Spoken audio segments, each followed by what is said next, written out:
If you've left a ministry position or your church and your friendships seem to have dried up, this conversation is going to do three things. It will name why this can happen, give you a path to rebuild community, and help you make peace with the mixed emotions that you may be feeling. We're going to talk about why friendships can change after you leave your church or a ministry position and how to begin rebuilding in a new season. It can feel confusing because we understand the body of Christ to be a family. So when we grow apart from people that we've prayed with, served alongside, and shared life with, it can feel disorienting. It can seem like maybe it was all superficial. But here's the reframing that you might need. A lot of those relationships were built on your role, your proximity, and sharing a mission together. Now, that doesn't make them all superficial. However, it may mean that most of them were seasonal. So first, let's talk about why those friendships can change. No doubt, it can be deeply lonely when you leave a church role or a ministry team. The community that you built and were a part of can feel like it disappears overnight. And you're not imagining that. And you're not wrong for feeling disoriented. Here are 4 reasons this does happen and why it happens often. First, the relationship was only as deep as the role that you played. Because of the nature of what you were doing, people may have only known you through the lens of your contribution. The ministry leader, the volunteer, the encourager, the helper, whatever it was, you were in relationship inside the context of shared work. And when that work stops, well, so does sometimes the relationship. That doesn't mean necessarily that the connection that you felt was fake, but it might mean that it was tied to a particular role and context. The second reason is proximity creates a sense of closeness. If you worked at a church, the people that you served alongside, you more than likely saw them 5, 6, 7 days a week. You served together, you prayed, you cleaned up after events, you did all the things. And proximity feels like intimacy, but often it is a rhythm. And when you're no longer in the same space, those opportunities to connect are less frequent. And you might find yourself wondering, well, weren't we closer than that? And the answer is maybe, but it also may be that you were close because you were close in proximity. Okay, the third reason is a shared mission can feel like sharing life. And sure, in some ways you are, but ministry can be intense. You're shoulder to shoulder in moments of deep joy and sometimes deep need. And that kind of shared mission can also feel like deep friendship. But sometimes what we're really experiencing is powerful collaboration, not necessarily friendship. And when the work stops, so might the connection, because you weren't actually sharing life together, the intimate details of your life, you were sharing work. And the fourth reason, it can feel like abandonment to those who end up staying. Your decision to leave or move on can stir up all kinds of things like loss, confusion, or even guilt in those who remain. They might start asking their own questions like, was it something I did? Or why didn't they say more? They may step back not because they don't care, but because they don't know how to stay connected without possibly reopening their own pain. And obviously, this is not an excuse for silence, but it can be an explanation for the distance that gets created. Hey friend, let me ask you something. Chances are you've stepped out of ministry, you're in a career transition, or you're wrestling with what's next. And if you're honest, it all feels a bit disorienting. Here's what I want you to hear. Calling isn't a moment, it is momentum. It isn't about chasing this one big opportunity that will finally validate you. It's about learning to carry your calling across every season. Your calling doesn't change, but you will. The in-between is not a wasted time. It's actually where you're remade.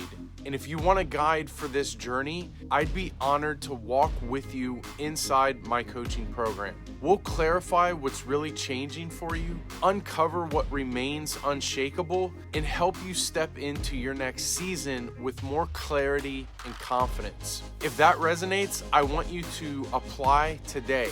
The link is in the description. Go there, fill out the form, and if it's a good fit, we'll walk through this next season together. When friendship ends inside of a community that is referred to as a body or a family, it's disorienting. Church life weaves together aspects like faith and service and friendship and sacrifice in ways few other environments do or can. We sometimes carry the belief that ministry friendships will naturally remain close forever. But the reality is, most relationships forged in things like service, proximity, or mission can be meaningful for a season, but not necessarily guaranteed to last a lifetime.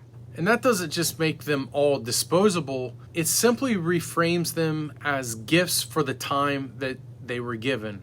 When we permit ourselves the opportunity to see them in that way, we can release them with gratitude instead of holding on with things like bitterness or even grief. Okay, so now let's talk about a plan to rebuild community. One of the reasons that we begin to feel lonely is because the rhythms we had grown accustomed to go away. Community, though, begins to return when we intentionally create new rhythms. And this is a process. Relationships take time to grow roots. Here is a simple framework to help you reestablish some life-giving circles around you. In the first couple of months, what I want to suggest is attempting to reconnect with some familiar faces. Make a short list of 3 to 5 people. These can be people that maybe you connected with at your prior church. Neighbors, old friends, colleagues, maybe people that you've lost touch with but genuinely want to attempt rebuilding relationship. And when you reach out, it can literally be as simple as, hey, I've been thinking about you, want to catch up sometime. If they respond, make it happen. If they don't, after a couple tries, you just have to bless and move on. Next, after the first couple of months, you might want to start placing yourself in new environments. I'm going to call them rooms, but choose new rooms that you might try stepping into. These could be things like an interest-based group. For me, I had a group of friends invite me to be a part of a racing group. And so I took them up on it. It was something that I'd never done, but it was an opportunity to build connection and community. Another room would be a place to contribute. Things like volunteer, community projects. And then the third room that you might consider is a learning environment. What is something that you've always wanted to explore or learn more deeply about? A class, a workshop, a training. These are some rooms you can consider to continue the rebuilding process of community. And you want to commit to showing up at least once a month in each of these spaces. And there's no pressure to be something that you're not or to be impressive, but to just be present. Okay, after these first 3-4 months, you're probably establishing some new relationships and rhythms. You could host something that's simple and repeatable. Maybe it's monthly coffee, a game night, or an opportunity to connect over a shared interest. And you want to keep it low pressure and open to whoever wants to come. And over time, you'll notice where and with who connections seem to be stronger. And those might be the opportunities to invest more deeply. You could think of your new connections in 2 circles. And the first is the open circle, and these are people that you see casually, but maybe more regularly, but the depth doesn't seem to be there, but you can still keep the door open for new friendship opportunities. And then the second would be the closer circle. And these might be the 1, 2, or 3 people who seem to be reciprocating consistently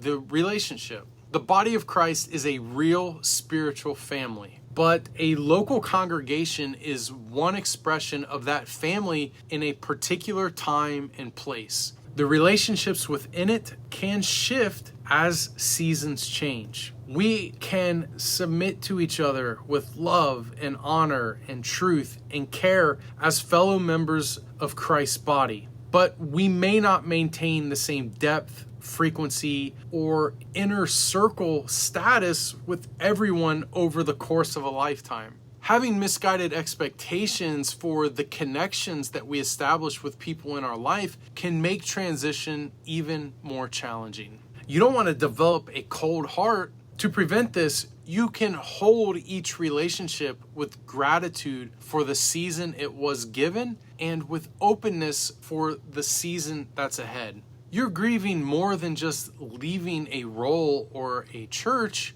You're grieving the people and the rhythm and the shared sense of purpose and the familiarity of being a part of something bigger. You're missing the community. Mixed emotions are normal. You can be both relieved and sad, grateful and lonely, at peace and still adjusting. There are a few ways that you might navigate this tension.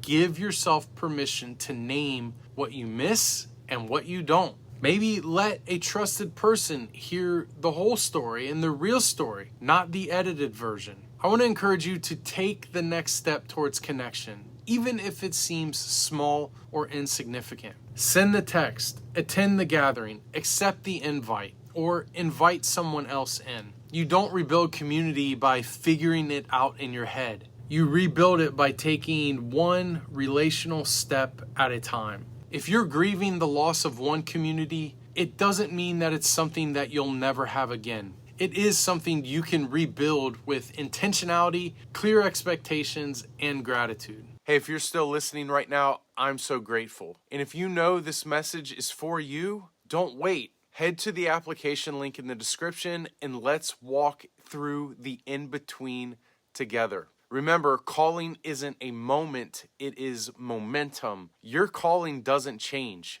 You do. Apply today and let's get started.